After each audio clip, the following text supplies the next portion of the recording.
Hey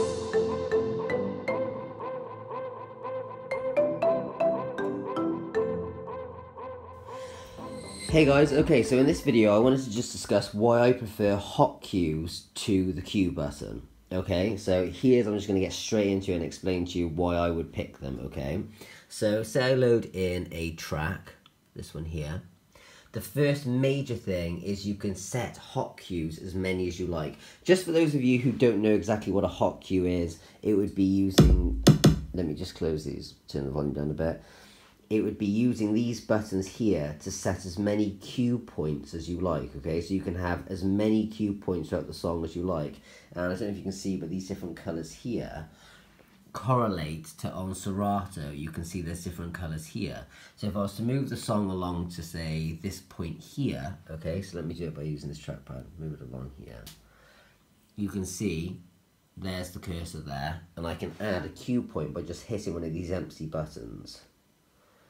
And when we go back, you'll see that there's now a blue cue point there at that point of the song.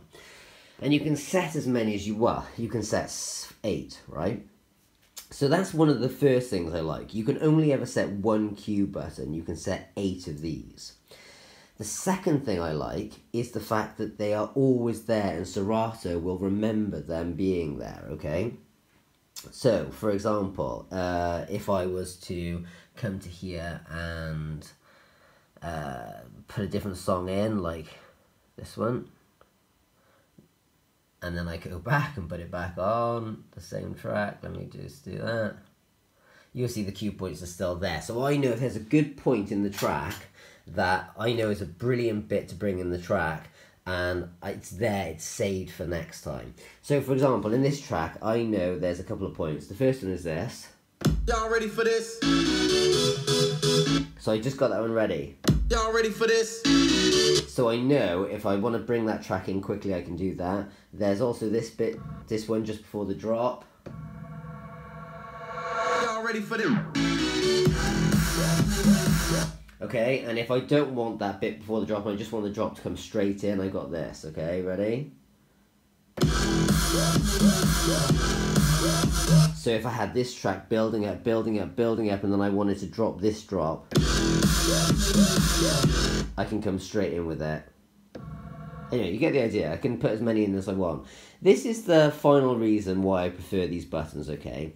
I've never actually got on very well with the cue button, and this is the reason why, okay?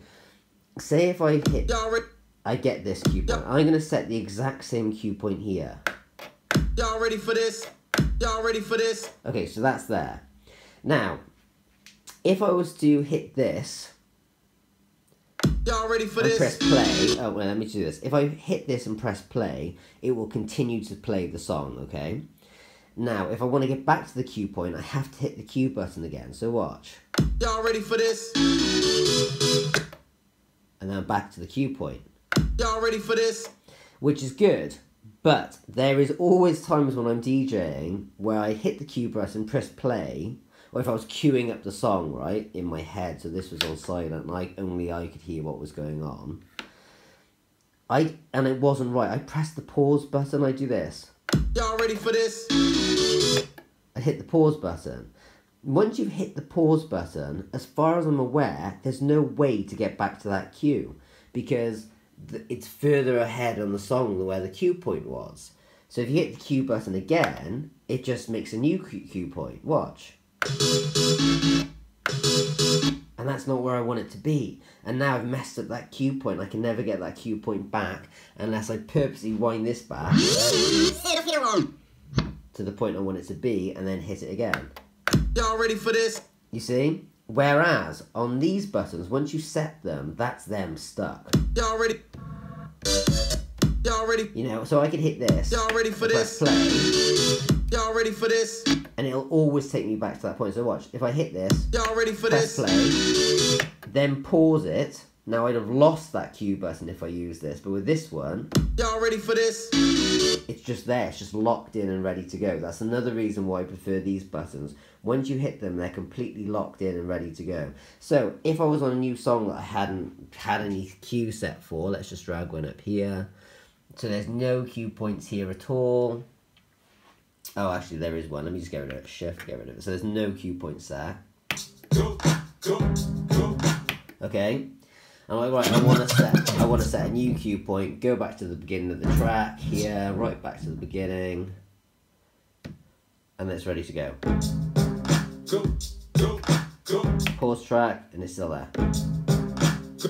And there's one other thing which some of you may like, some of you may not, is once you've got a couple of different cue points set in, you can kind of have a bit of fun with them, like... Y'all ready? Y'all ready? Y'all ready? Y'all ready for this? You know, that's a terrible example, but you get the idea. You can kind of get them points at different points of the song and kind of play them. You know, a terrible example, but you get the idea. You can get different hot points set in and just kind of play around with them if you want to. That's tricky though, and as you just saw, it's you know, you've got to be good at it to do that.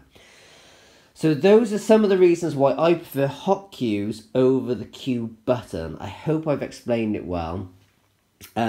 If you guys have got any questions about DJing, or you're interested in DJing and you want to know a little bit more about it, I have a course called beginnerdjlessons.com where you can come and I'll teach you everything you need to know about DJing, from what every single knob on this thing does, to right the way through to advanced beat matching, advanced mixing techniques, everything you need to know about DJing. It's an 8-part course, 8 videos you get, and you just learn everything you need to know. I also give away 2 free beat tracks which will help you practice your beat matching skills. So both tracks are just a solid drum beat, and you can practice beat matching them perfectly and then moving on to other songs, and so you don't have all the other distractions of all the other instruments going on in the song.